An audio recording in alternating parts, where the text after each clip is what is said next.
గ్లాన్సీ కోసం ఈ రోజు స్వయంగా నేనే కాటుక తయారు చేస్తున్నాను. పురాతన తవ్వకాల్లో నిధులు కనిపించినట్టు ఈ రోజు నాకు ఈ వీడియో కనిపించింది.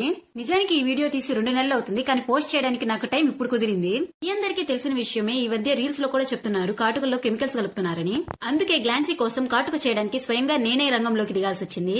పిల్లల విషయాల్లో రిస్క్ తీసుకోలేం కదా, మేము క్రిస్టియన్స్ కాబట్టి మా ఇంట్లో దీపాలుండవు. అందుకని మా మమ్మీని పక్కింటికి పంపించి మరీ దీపాలు తీసుకురమని చెప్పాను. అవి ఏంటంటే చాలా చిన్నగా ఉన్నాయి, ఊరికే నూనె అయిపోతూ ఉంది. మేము మళ్ళీ దీపాల్లో నూనె పోస్తూ ఉన్నాము.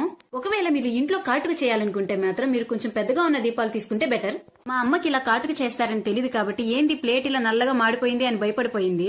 నిజంగా చెప్తున్నాను, కాటుక ఎంత బాగా వస్తుందని నేను అస్సలు అనుకోలేదు. అమ్మయ్య, కాటుక బాగా వచ్చింది కాబట్టి మా అమ్మ చేతిలో నేను బతికిపోయాను. గ్లాన్సీ పురుడికి ముందు రోజు నైట్ నేను ఈ కాటుక తయారు చేశాను. నేనే ఈ కాటుక తయారు చేశానని చెప్పగానే పురుడికి వచ్చిన వాళ్ళందరూ షాక్ అయిపోయారనమాట. ఈ వీడియో మీకు నచ్చినట్లయితే నా ఛానల్ ని సబ్స్క్రైబ్ చేసుకోండి. Until then, see you in my next video. Bye bye.